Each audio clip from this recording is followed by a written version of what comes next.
क्रांतीची मशाल पेटवली, स्वराज्यासाठी सिंहगर्जना केली. क्रांतीची मशाल पेटवली, स्वराज्यासाठी सिंहगर्जना केली. स्वातंत्र्याची नवी प्रेरणा लोकमान्यांनी जनतेला दिली.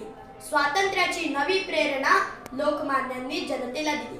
नमस्कार, माझे नाव आराध्य प्रशांत कर्वे.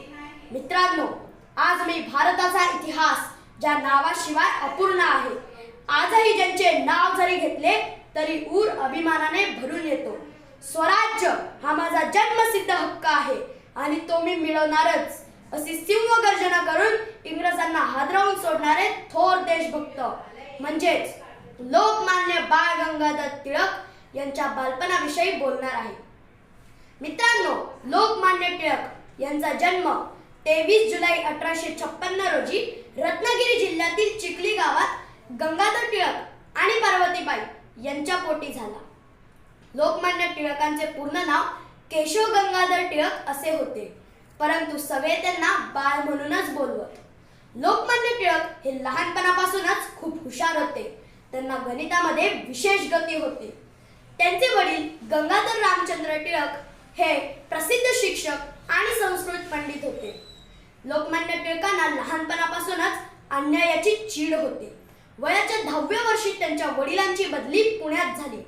पुण्यातील वास्तव्याचा मोठा परिणाम टिळकांच्या आयुष्यावर झाला. त्यांनी पुण्यातील एका अँग्लो व्हर्नाक्युलर शाळेत प्रवेश घेतला. लोकमान्य टिळक शाळेत असतानाची एक प्रसिद्ध घटना आहे. एकदा वर्गात शिक्षक नसताना काही मुलांनी शेंगा खाऊन त्याची टरफले वर्गातच टाकली.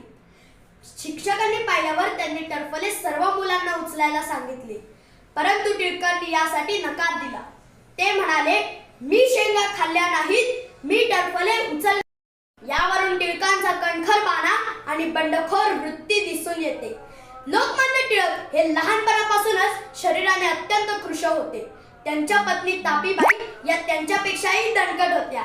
यावरून अनेकदा त्यांचे मित्र त्यांना चिडवत असत.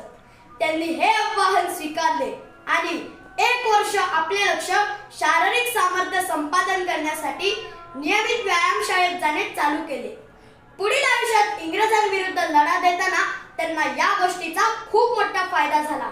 तर असे हे भारतीय स्वातंत्र्य लढ्यातील जहाल विचारसरणीचे नेते, प्रखर संपादक, भारतीय असंतोषाचे जनक, लेखक, स्वराज्य पुरस्कर्ते लोकमान्य बाळ गंगाधर टिळक यांच्याविषयी एवढंच म्हणावंसं वाटतं की लोकमान्य झालात तुम्ही भूत भविष्य अनवर्तमानी. लोकमान्य झालात तुम्ही भूत भविष्य अनवर्तमानी. तुमच्या देशप्रेमाच्या गोष्टी आजही इतिहासाच्या पानोपानी. तुमच्या देशप्रेमाच्या गोष्टी आजही इतिहासाच्या पानोपानी.